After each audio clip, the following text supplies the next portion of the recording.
Hello students, I am doctor Vinod Kamle. इस video से हम लोग फिफ्थ चैप्टर स्टार्ट करने जा रहे हैं, जिसका नाम है forms of business organization part 2। इसके पहले के चैप्टर में मतलब फोर्थ चैप्टर में हम लोग ने देखा था forms of business organization part 1, जिसके अंदर हम लोग ने प्राइवेट सेक्टर ऑर्गेनाइजेशंस के बारे में पढ़ा था, जैसे कि sole proprietorship, partnership firm, joint Hindu family business, cooperative society और जॉइंट स्टॉक कंपनी। ये सारे प्राइवेट सेक्टर ऑर्गेनाइजेशन के बारे में पढ़ा था।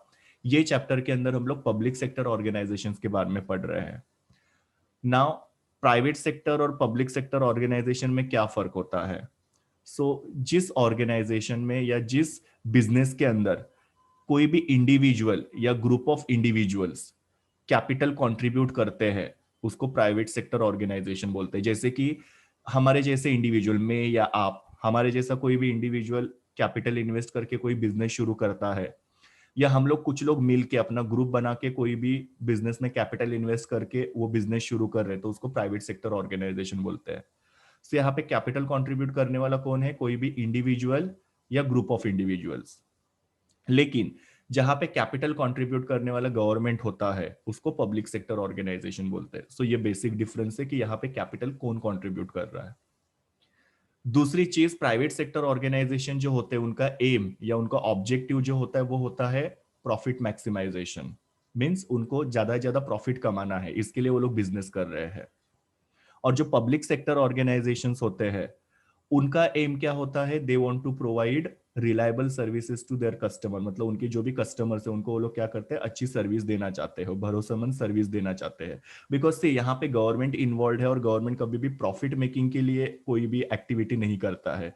गवर्नमेंट का पर्पज ये रहता है कि सोशल डेवलपमेंट हो या लोगों को अच्छी सर्विसेज मिले। सुनो, जैसे हमारे यहाँ पे आप लोग देखते हो कि बीएसटी की बसेस होती है, या रेलवे वगैरह होता है, या दूसरी जो भी चीजें होती है, अगर आप इसको प्राइवेट से अगर कंपेयर करोगे तो ये थोड़ा सस्ता पड़ता है। बिकॉज गवर्नमेंट यहाँ पे क्या चाहता है कि लोगों को सर्विस मिलनी चाहिए अल्टीमेटली, ना कि हमको प्रॉफिट कमाना है करके। यहाँ पे इनका एम है to provide the reliable service to the customer. मैंने ऑलरेडी आप लोगों को पब्लिक सेक्टर ऑर्गेनाइजेशन का मीनिंग बताया।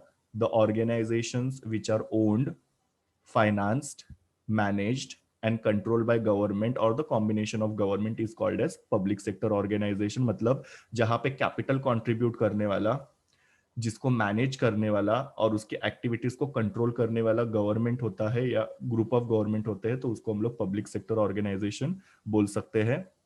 यहाँ पे कुछ एग्जांपल्स दिए हैं जो पब्लिक सेक्टर ऑर्गेनाइजेशन है। एचपीसीएल मतलब हिंदुस्तान पेट्रोलियम कॉर्पोरेशन लिमिटेड, और बीपीसीएल मतलब भारत पेट्रोलियम कॉर्पोरेशन लिमिटेड। ये दो जो कंपनीज है, ये तुम्हारे क्या होते हैं? पब्लिक सेक्टर ऑर्गेनाइजेशन में होते हैं, बिकॉज वहां पे कैपिटल कंट्रीब्यूट गवर्नमेंट के द्वारा किया गया है। अगेन यहाँ पे डेफिनेशन सेम चीज दिए है कि ऐसा कोई भी अंडरटेकिंग, अंडरटेकिंग मतलब business that is owned by central, state या लोकल गवर्नमेंट। मतलब या तो सेंट्रल गवर्नमेंट उसको ओन करता है, या कोई स्टेट गवर्नमेंट या कोई भी लोकल गवर्नमेंट, जो लोग क्या करते हैं? गुड्स को सप्लाई करते हैं या सर्विसेज सप्लाई करते हैं और प्राइस चार्ज करते हैं। ऑब्वियसली जैसे कि रेलवे का अगर हम लोग एग्जांपल लेंगे, तो रेलवे वाले क्या कर रहे हैं? हमको सर्विस दे रहे हैं, उसके बदले में हम लोग उनको क्या करते हैं? उनकी टिकट परचेस करते हैं, मतलब उनको हम प्राइस देते हैं। तो they provide the service to the people, और उसके लिए उनको एक प्राइस मिलता है, या फिर उसके बदले में उनको एक प्राइस हमको पे करनी पड़ती है।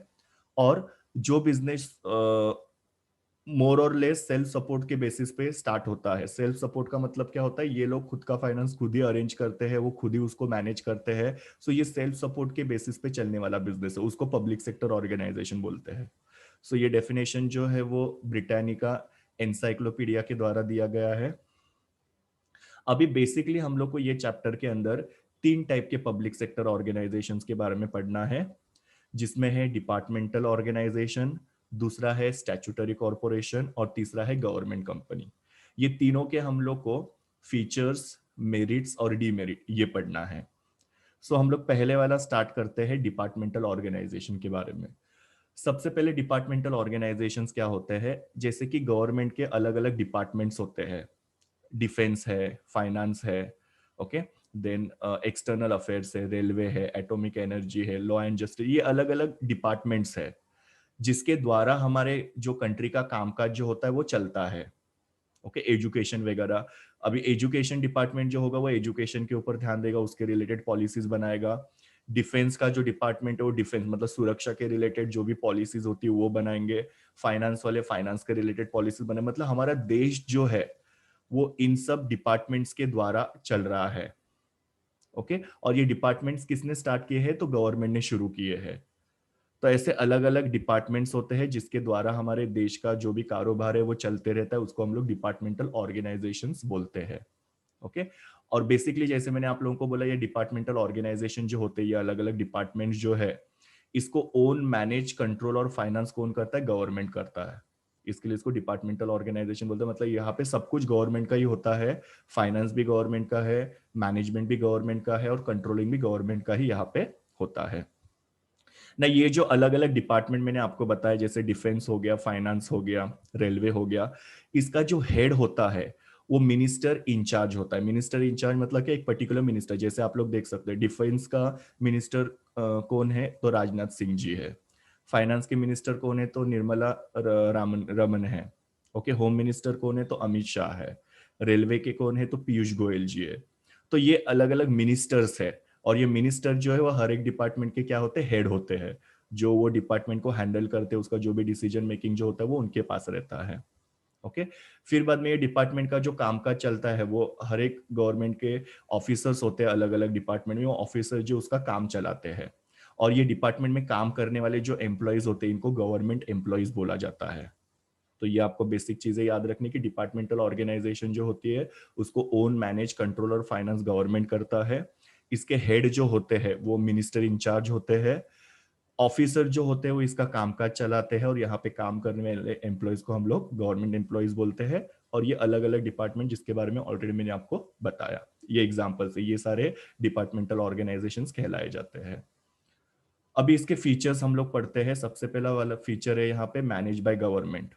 तो ऑब्वियसली ये जो डिपार्टमेंटल ऑर्गेनाइजेशन है उसको गवर्नमेंट के द्वारा मैनेज किया जाता है।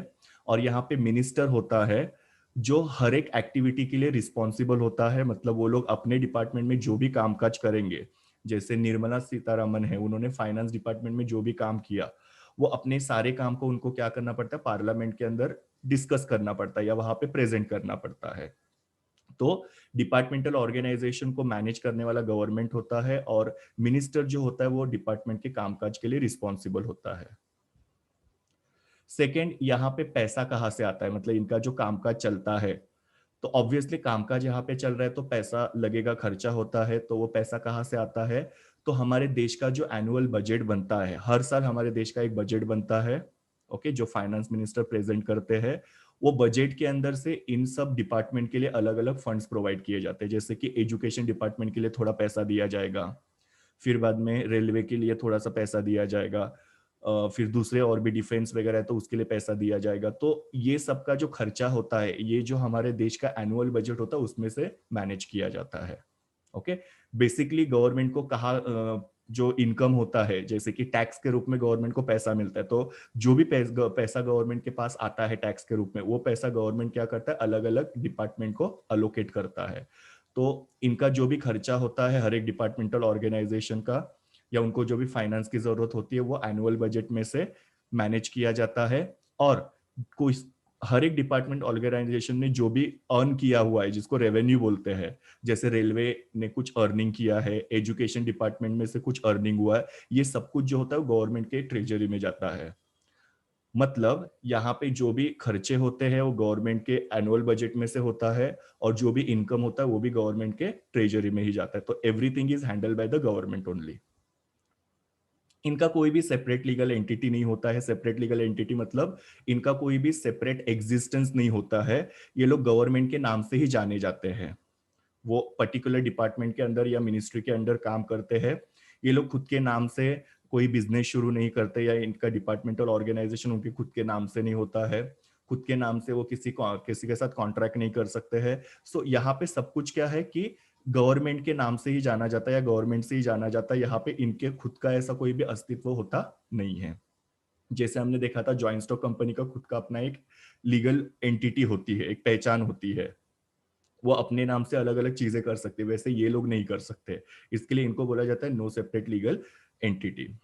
और यहाँ पे जो एम्प्लॉयज काम करते हैं वो एम्प्लॉयज को क्या बोला जाता है, गवर्नमेंट एम्प्लॉयज, और उनको जो भी बेनिफिट्स वगैरह होते हैं वो सब एज गवर्नमेंट पॉलिसीज होती है, उसके हिसाब से उनको वो सारे बेनिफिट्स वगैरह दिए जाते हैं। तो यहाँ पे काम करने वाले जो है वो सारे क्या है, गवर्नमेंट एम्प्लॉयज है।